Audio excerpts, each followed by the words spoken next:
Good morning, everyone. It is Wednesday morning. For those of you who do not know me, I am Mr. Mance. I am currently a student at Martin Luther College, and I am student teaching in grades 5 and 6 for the last 9 weeks it's been. Today, we will be starting off with our morning devotions. God our Father, each day is a gift of your grace. Your mercies are new every morning. Shield us from harm and keep us from evil. Guide our steps by the light of your word. Shield us from harm and keep us from evil. Better than life is your love.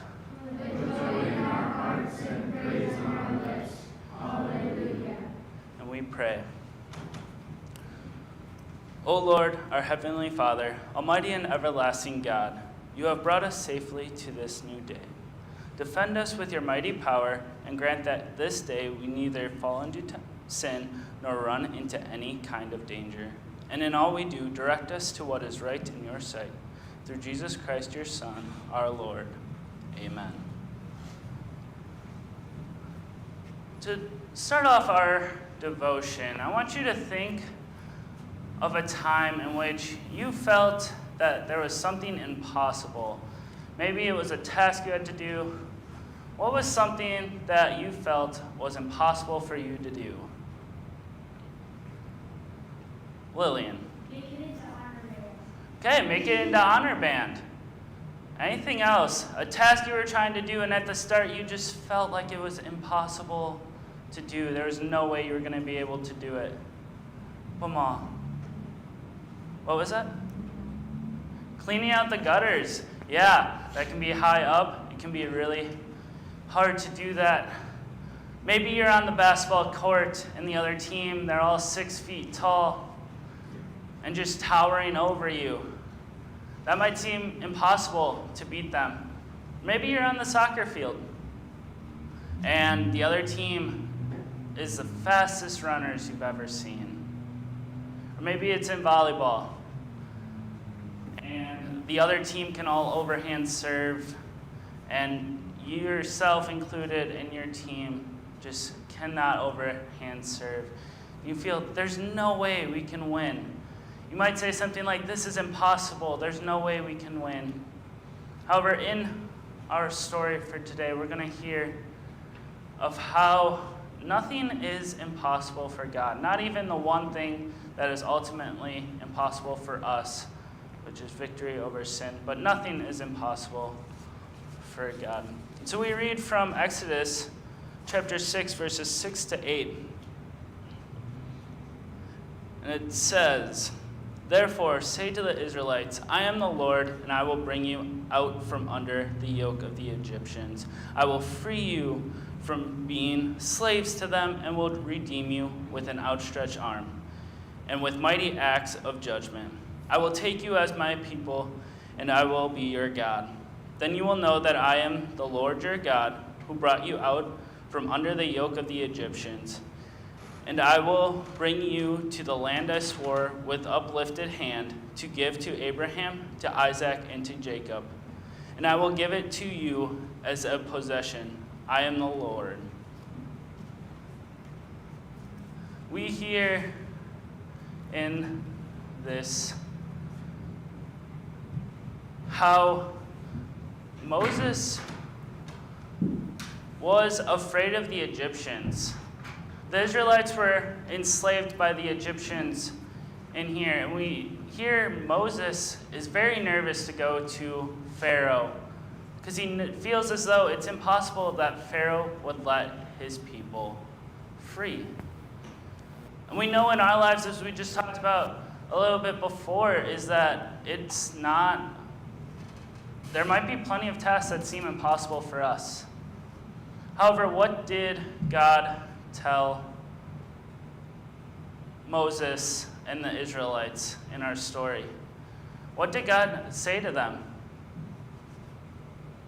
Jackson? Yeah, he is God. He is capable of doing all things. Nothing is impossible for him. Now, sin, we know that we are sinful human beings and we all sin in this world. And we know that we are unable to save ourselves from sin. But we hear of how nothing's impossible for God, and that's including our sin.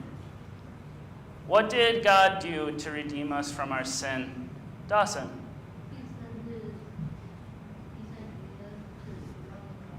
Yeah, he sent Jesus to die on the cross for us.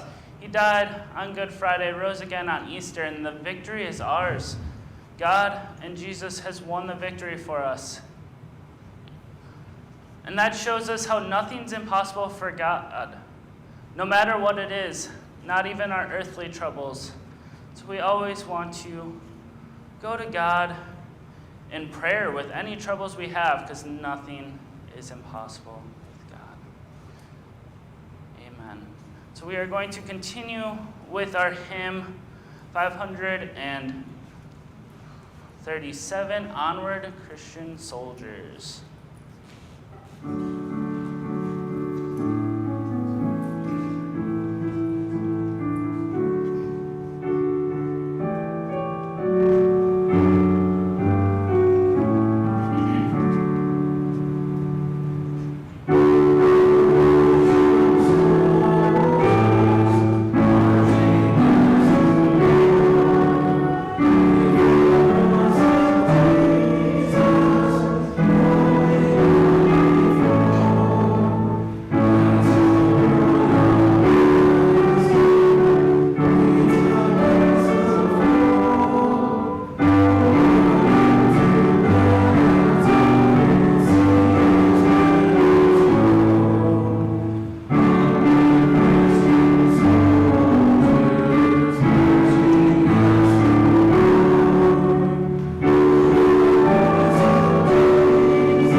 Luther's Morning Prayer.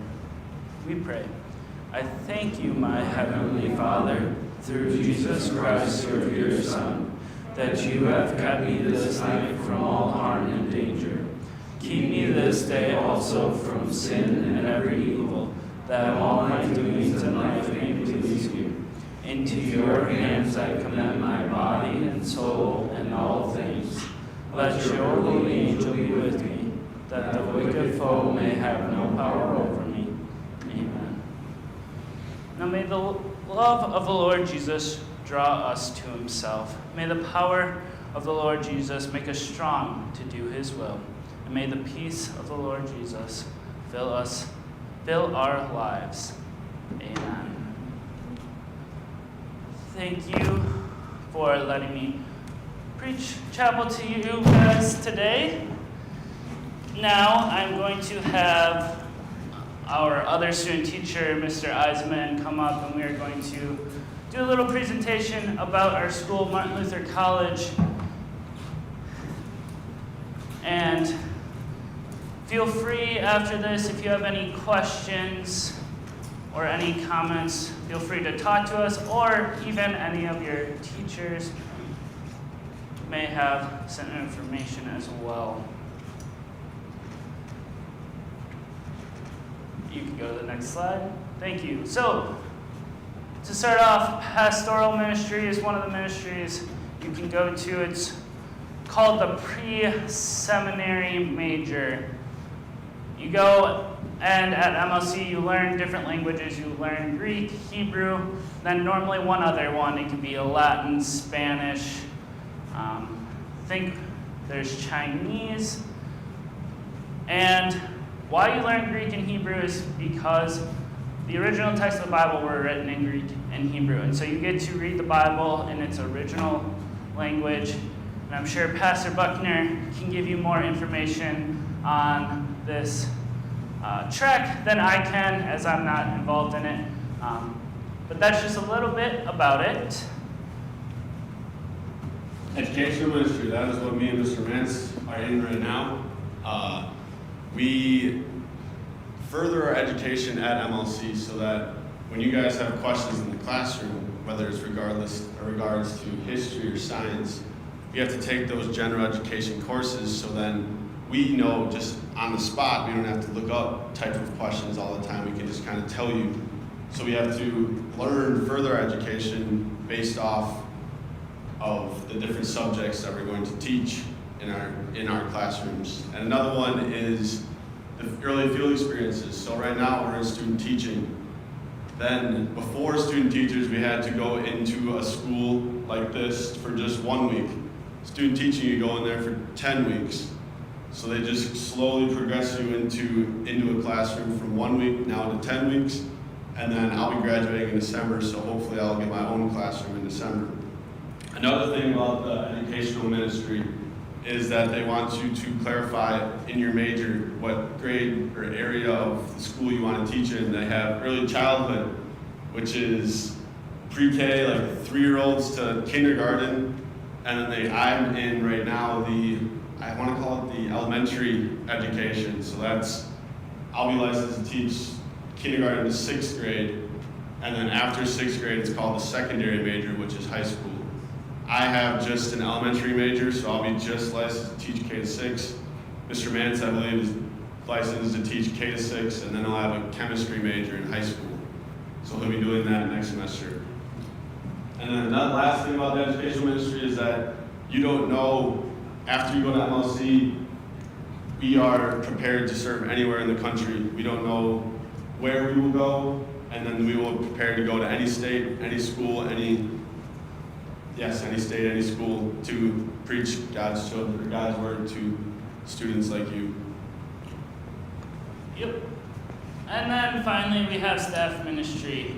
And this is one that a lot of people actually don't know about. It's a little bit newer, not super new, but a little bit newer. And essentially what a staff minister does is they help out the pastor of that church. Maybe the church has one pastor, but they don't need 2 yet, so they get a staff minister, which can help with leading Bible studies. leading youth group, and a whole list of other things in which they can do. As you can see here, kind of leading a Bible study. They some of them organize a worship service. Kind of depends on the church's need, but they're there to help out the pastor for that. And then we come to Chapel. We have chapel. How many times at chapel do you have time? Oh, at this school you have chapel how many times a week? Connor? 1. At MLC, we have chapel at least 2 times a day. So that means 10 times a week. And on Mondays, we have chapel 3 times. We have morning chapel, which is from 10:30 to 10:50. Evening chapel, which is from 7:15 to 7:30. And then on Monday nights, it's called Compline. We kind of just sing in the big, beautiful chapel from 10 to 10:20-ish. So there's opportunities all the time. The college is based off the chapel. The chapel was just built, I believe, in 2010-ish, around there, about 10 years ago, I think. And then we go there 2 times a day. It's where everyone in college is able to gather and share the faith that we all believe in. Yeah, and another cool thing about that is to see so many students coming together. Our college is about 700 people now. We live stream our services, so some people do watch it in their dorms on the live stream. However, it's really a cool experience, as you can see there. Obviously, this year it was a little different, but this is from a past year. Getting a bunch of people together, just praising God, singing God's word. And the chapel was kind of built for singing in mind, and so if you ever get a chance to go up there and hear a chapel, it's really amazing to hear God's word being praised in that situation. Yes? Yes, so you can see that big pipe organ in the back. It is a $1 million organ, actually. It is a very, very cool organ, and it sounds amazing. So I would definitely recommend, if you're ever in Minnesota, in New Ulm, definitely check out the chapel. It's probably one of the first things you should check out if you ever get to MLC. All right, then we have a little quiz question. You can put all of them up there. What is MLC's mascot? There should be 5. All right. So, In your classrooms, in your classrooms, you can take some answers of which one you think it is.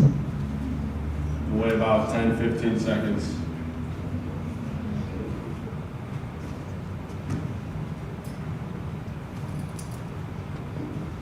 All right. In the back there, which one do you think is our logo? The one to the left of the raccoon. Yeah, that one in the middle there. Yup, with the circle around it. The Knighthead. We are the Martin Luther College Knights. Then athletics. We have a lot of athletics on campus, and it's also encouraged to be a multi-sport athlete. At a lot of colleges, that's not always the case, but MLC, it is definitely encouraged. In the fall, we have sports like soccer, cross country, football. Then we have basketball in the winter, both men's and women's. And in the spring, we have things like softball, track. And there's many more. And most of our students, a lot of them are involved in sports. However, we'll get to some other things that you can do along campus. But sports is a big part of our campus. So, next thing we're going to talk about is the dramas that happen at MLC Theater. Quiz question is, how many plays does MLC put on each year? In your classrooms, you have 10 to 15 seconds to quiz your students. And then I'll tell you the answer.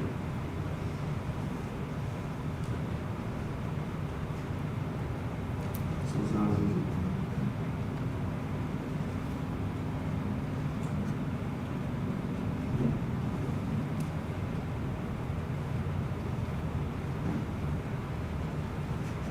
Morgan, I believe. No, not B. D? Yes, D. 4. We have, if you want to go to the next slide, we have at least one musical, and then we have about 2 different plays depending on the year, whether it's a mystery or different categories of plays, and then we always have a children's theater. The children's theater is probably the more elaborate of all of them. They decorate the halls of MLC. Sometimes they decorate classrooms, so we can't even go to the specific parts of the building because it's all decorated to whatever the theme of that play is. So you will be walking through this aisle, and it'll be like kind of like the zoo, where you're in the environment of the play. So when you're walking around that aquarium, you can see all of the fish around you. It's kind of the same way at MLC for their children's theater. The musicals, they have those, I believe, normally in the fall, and the 2 other plays are kind of throughout late first semester, for like November-ish, and then the other one I believe is about February. I believe the children's theater is always the last one in spring, in like May, April. So it's cool for all the people to have the opportunities to do these types of plays and make friendships, develop friendships that they do make. I wasn't personally involved with them, but I did go and see them, and they were very well done. And I can tell how much hard work that all these students put in with their studies and with the types of dramas and theaters they do. Yeah, and I've talked, I have some friends that have been involved with it. I haven't been involved in it personally myself either. However, they do create some great friendships. I have definitely seen that. And with the children's theater, it's cool because they bring schools from all around New Ulm, buses upon buses of kids, so that's a really cool thing to see. Another thing to point out is that our drama department, our theaters, our plays, they're student run. So that means that another MLC student is going to be the director, another one's going to be producer, things like that, which is a really cool thing to see. And we go to our next quiz question. How many choirs does MLC have? So we'll give you a few seconds to think about that. How many choirs?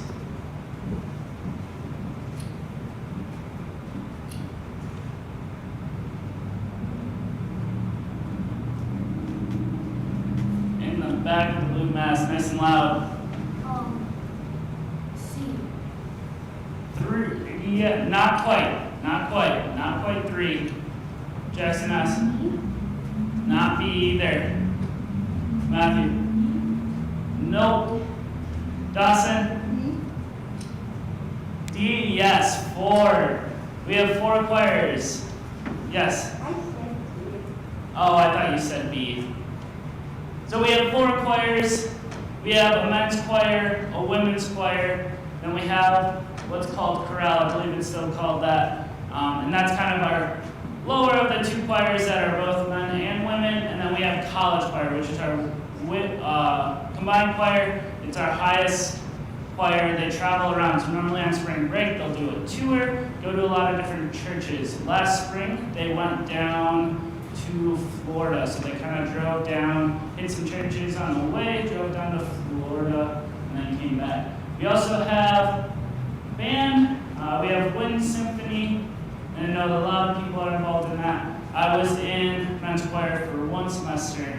That is all the experience I have with that. But I know a lot of people enjoy being in choir and have a good time with it. I've heard the choir trips are something really fun to go on if you get there. Yes.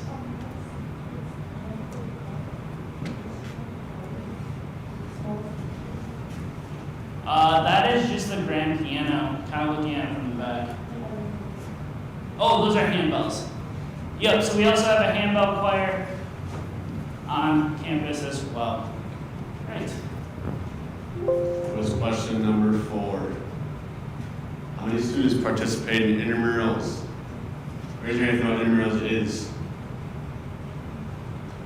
It's kind of a rec league sports thing, kind of what you do at recess, except it's a little bit more organized and you keep track of the score. So in your classrooms, yes.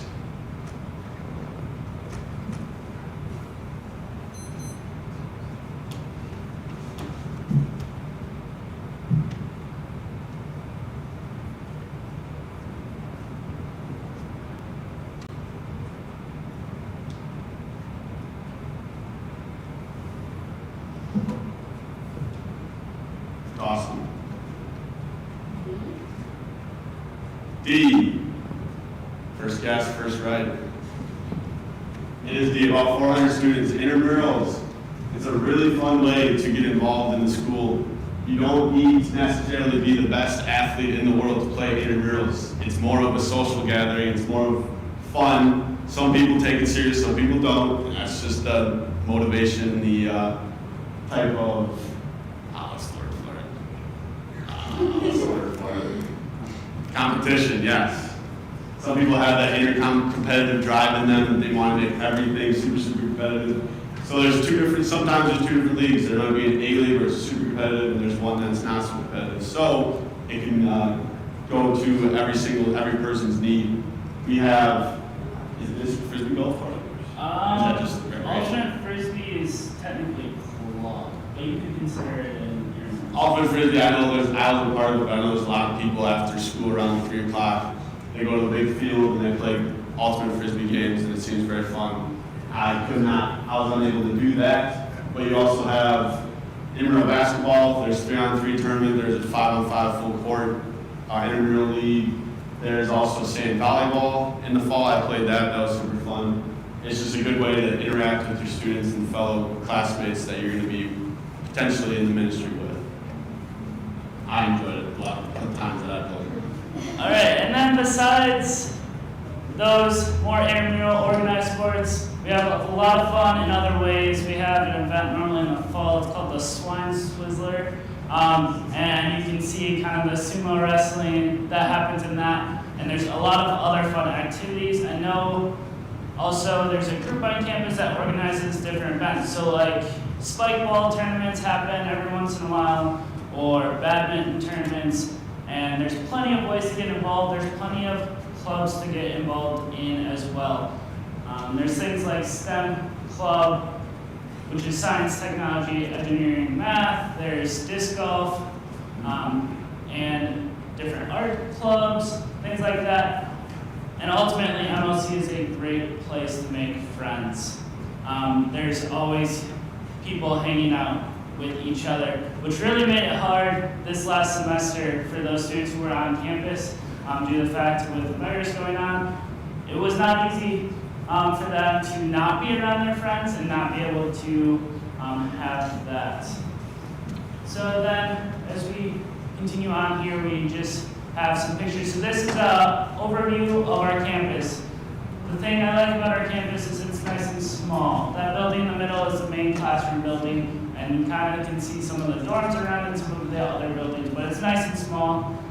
You can walk to all the buildings with no problem. And then we just have some of our other pictures that I will let Mr. Lauber scroll through. So if you have any questions about our school or things we were involved in, we both have been involved in a couple different things at MLC, and otherwise know a lot of people who are involved in a lot of the other things on campus. We have that poster outside of by the Runza exit. In that hallway, we set up a big wall of MLC things. So if you are interested, you can go and look at that, or talk to almost any teacher here will tell you about MLC. Yeah, and on that little wall there, we have some pictures, and in one of the pictures, you can find one of the student teachers. So a fun little game is try and find one of us in one of the pictures. Thank you. If you have any questions again, ask us or ask any of the teachers. Have a great Wednesday.